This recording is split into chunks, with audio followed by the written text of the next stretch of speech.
Ako si Lou. Tara, samahan niyo ako ngayong araw.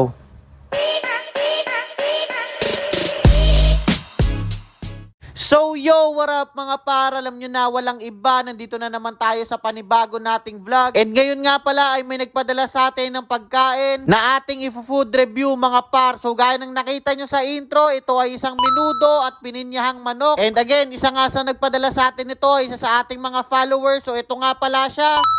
And syempre, shoutout kay Mami Grace Toko Umali. Padala sa atin ng menudo at pininyahan na to mga par. So salba na naman ang ating hapunan. Pero kidding aside mga par, kilalang kilala to sa amin si Mami Grace bilang magandang nagluluto ng ulam at masarap magluto ng ulam dito sa bayan ng Montalban mga par. Padagdagan naman ito Mami Grace. Pero kidding aside mga par, yung kasi sobrang nabitin ako dito sa menudo tsaka pininyahan ni Mami. Binaon ko pa ng halos 3 araw mga par, so pinaulit-ulit ko lang yung pag-iinit sa sobrang sarap talaga. So yun na nga mga par, balik tayo dun sa pagkain. So yan, una nating tinikman dyan yung menudo. So makikita nyo naman dun sa unang video mga par kung gaano kalalaki yung bawat karni ng menudo ni Mami. And super malasa talaga siya mga par, no doubt. Kaya rin talaga ang daming umu-order sa kanya. By the way guys, meron din pala siyang page na ipa-flash ko dito.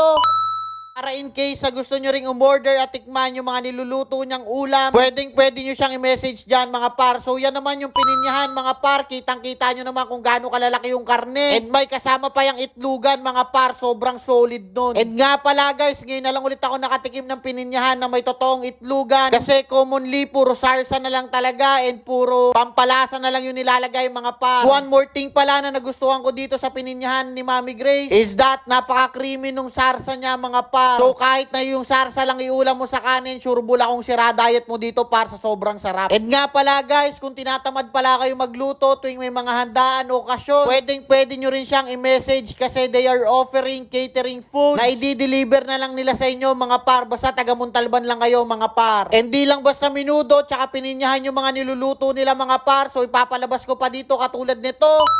And yan, gaya nga ng sinabi ko, di lang sila basta menudo tsaka pininyahan. So yan, meron din sila mga Shanghai.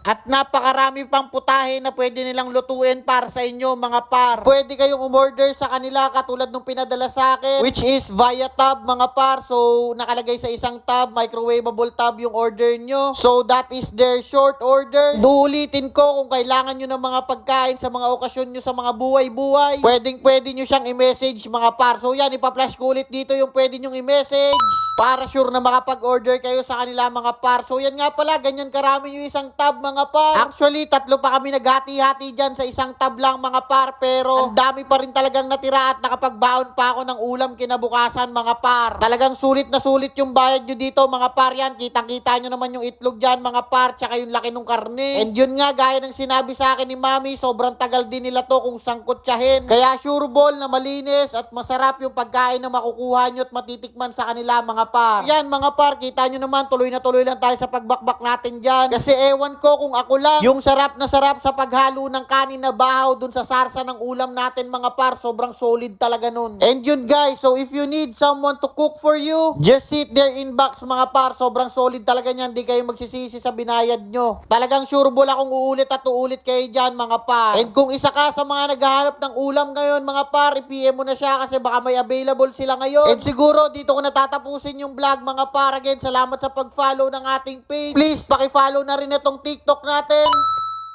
Damay nyo na rin pati itong YouTube natin mga par. Kasi nagpo-post and nag-update din tayo dyan ng mga video natin mga par. So yun lang mga par. Salamat sa panonood. See you sa next vlog.